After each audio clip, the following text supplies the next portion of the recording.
Olá pessoal, tudo bem? Eu sou o professor Elton Dias e agora daremos continuidade à aula 2 da disciplina de controladores lógicos programáveis para o curso técnico em mecatrônica. Nesta aula veremos as principais linguagens de programação e forma de programar o CLP, além da linguagem ladder, que é uma linguagem muito utilizada em vários equipamentos para programar ele de forma fácil e rápida. Existem diversas linguagens para a programação do CLP. São elas a linguagem ladder, ou lógica de contatos, lista de instruções, blocos de função, texto estruturado e além do SFC, que é o diagrama de funções sequenciais.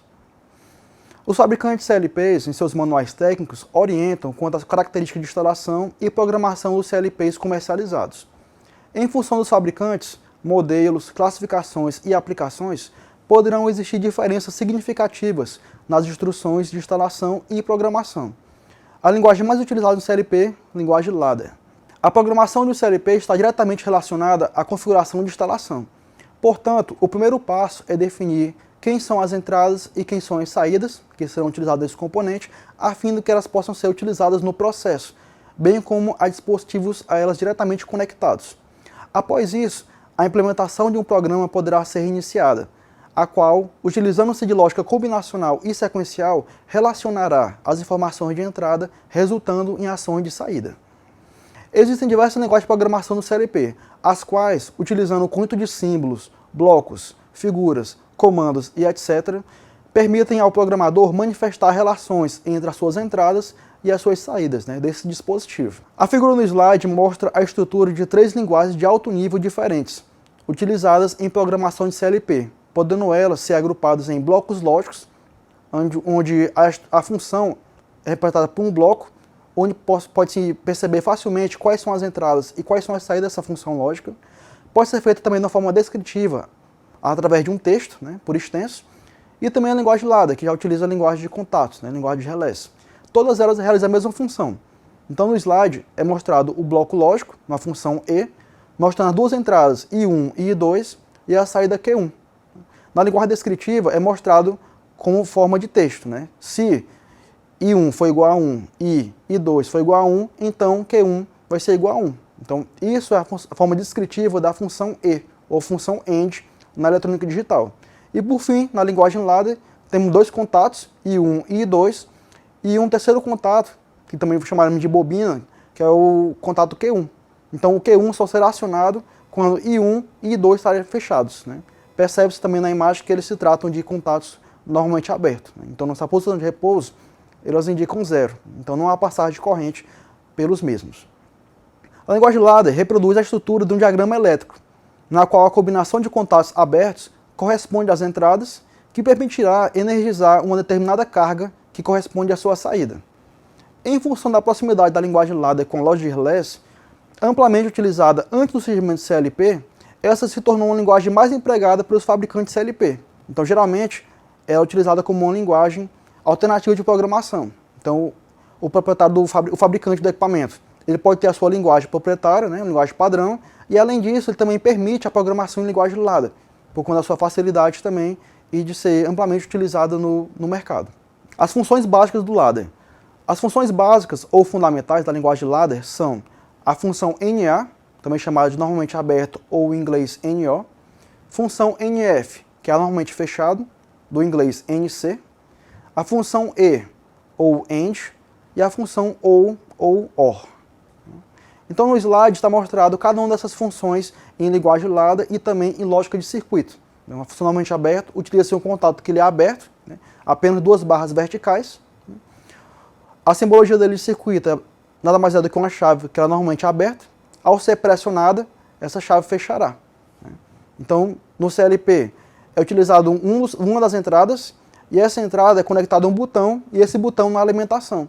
Então, sempre que o botão é pressionado, essa corrente da alimentação irá fluir pelo CLP e indicará nível lógico 1. Então, ele fecha esse contato. Ao abrir esse botão, a corrente cessará. Então, ele vai entender como lógica 0. Então, dessa forma, é como funciona a função normalmente aberta no ladder. A outra função, normalmente fechada, ele já utiliza um contato NF. É o mesmo contato do NA, só que ele tem uma barra transversal, cortando, indicando que ele é normalmente fechado. Então, quando a lógica for 0, ou seja, quando esse botão não estiver acionado, passará a corrente da bateria para a lâmpada. Ao pressionar o botão, ele desligará o circuito, fazendo uma função semelhante ao do inversor na eletrônica digital. Então, posso programar isso também no CLP, da mesma forma. Se o botão estiver desativado, a carga vai estar acionada. A partir do momento que eu aciono esse botão, eu vou desligar a carga, né, funcionando de forma invertida da função NA. A função E, ela coloca dois contatos NA em série. Então, para que seja acionada a carga, é necessário que os dois botões sejam pressionados simultaneamente, tal como a função AND. Então, para isso, já serão necessários dois botões que serão conectados separadamente em cada uma entrada, né? Então, ele irá requerir duas entradas do CLP. Quando as duas forem acionadas, a carga lá no módulo de saída também será acionada, né? Podendo ser um relé, uma lâmpada, ou um motor, ou qualquer outro tipo de equipamento. A função OU utiliza dois contatos que são normalmente abertos em paralelo. Então é necessário que apenas um deles esteja ativado para que flua a corrente do lado esquerdo para o lado direito do diagrama ladder. Então se um ou outro estiver acionado, ou os dois simultaneamente, irá fluir corrente e a carga ficará ativada. Então essa é a função OU. Também temos a função NA-NF série, né? Então o primeiro contato I1 ele vai estar normalmente aberto e o segundo contato I2 vai estar normalmente fechado, né? Isso aqui pode ser utilizado para implementar uma função selo, também vista na área de comandos elétricos. Então para acionar a carga Q1 é necessário que eu apenas ative o botão I1, né? Ao ativar o botão I2 eu desligarei meu circuito, né? Então não haverá passagem de corrente do lado esquerdo para o lado direito do diagrama elétrico. A função NA-NF paralelo, né? Temos um contato que está normalmente aberto, em paralelo com o contato normalmente fechado, isso tudo conectado a uma saída, né? Então, por conta do contato normalmente fechado já está ativado, então a carga ela sempre ficará ativada. Então, como eu posso desativar essa carga? Eu terei que desligar o botão NF, né? Nota-se que nessa configuração, ao ativar ou desativar o botão I1, não acontecerá nada com a carga, ela continuará ligada. Temos também funções especiais da linguagem ladder, que são utilizadas em algumas funções específicas na programação, que são elas as funções set e reset. A função set, ela obriga o estado de memória ou saída a ser ativada. Então, ao ser ativada, ela já muda automaticamente para o nível lógico 1. A função reset obriga o estado de uma memória ou saída a ser desativada. Então, ele já coloca o nível lógico 0 na sua saída. A função temporizador são muito utilizadas em circuitos de contagem de tempo, né, onde é necessário controlar por um determinado período a ativação ou desativação de um dado equipamento. Então essa função tem como finalidade acionar ou desligar uma memória ou saída de acordo com o tempo programado. Então ela pode possuir várias funções extras, como retardos de energização ou na desenergização. Então nesse componente temos duas entradas. Uma entrada que é a entrada de controle e acionamento, onde está colocado um botão I1, e a segunda entrada é onde é configurado o tempo de acionamento dele. No caso da projeção está 5 segundos. Então, ao ser acionado, ele vai contar 5 segundos e logo em seguida vai acionar a carga. Então, isso é um retardo de energização. Posso utilizar também como retardo de desenergização. Então, ele já começa ligado e ao pressionar o botão e desligar, ele vai contar 5 segundos e logo em seguida vai desligar a carga.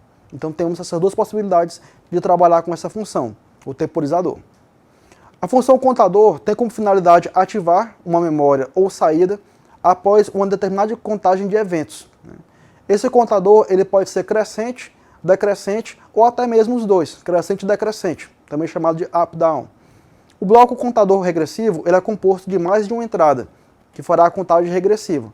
Então, temos alguns botões que pode ser ativado a configuração de tempo, né, ou a de contagem. Um botão onde vai ser contado a quantidade de eventos que ocorrerá, e também temos o botão específico para reiniciar a contagem, então ele volta novamente para zero. Eu posso contar a quantidade de itens numa esteira, por exemplo, industrial. Caso eu queira que a cada 10 itens ele embale isso numa caixa. Então cada item vai passar por um sensor, ele vai acionar um comando lá para o contador. Quando ele chegar na contagem de 10, ele vai acionar um equipamento que vai separar essas garrafas e colocar numa caixa. Então, isso é uma aplicação típica de uma função contador no CLP. A função relógio tem como finalidade ativar ou desativar uma memória ou uma saída em horários e dias de semana específicos. No caso, uma máquina deve funcionar apenas durante os dias úteis da semana, de segunda a sexta, de 8 às meio-dia, por exemplo. Posso configurar dessa forma, que ele vai acessar a informação do relógio interno e sempre que esse relógio, essa função estiver ativada, ele vai conferir o relógio. Se ele estiver no horário predeterminado, a saída vai estar ativada. Se não, ela já vai estar desativada por conta do tempo que está configurado na função relógio.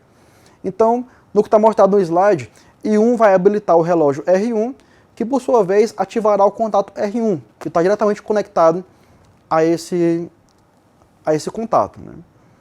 Esse contato ativa a saída Q1 em tempos pré-programados, né? Tal como é definido na função relógio.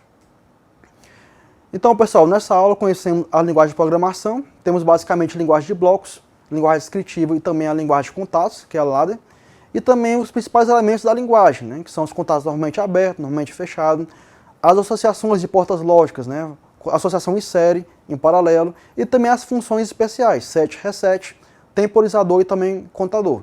Na próxima aula veremos algumas aplicações do CLP na indústria, né? Então, até a próxima, pessoal.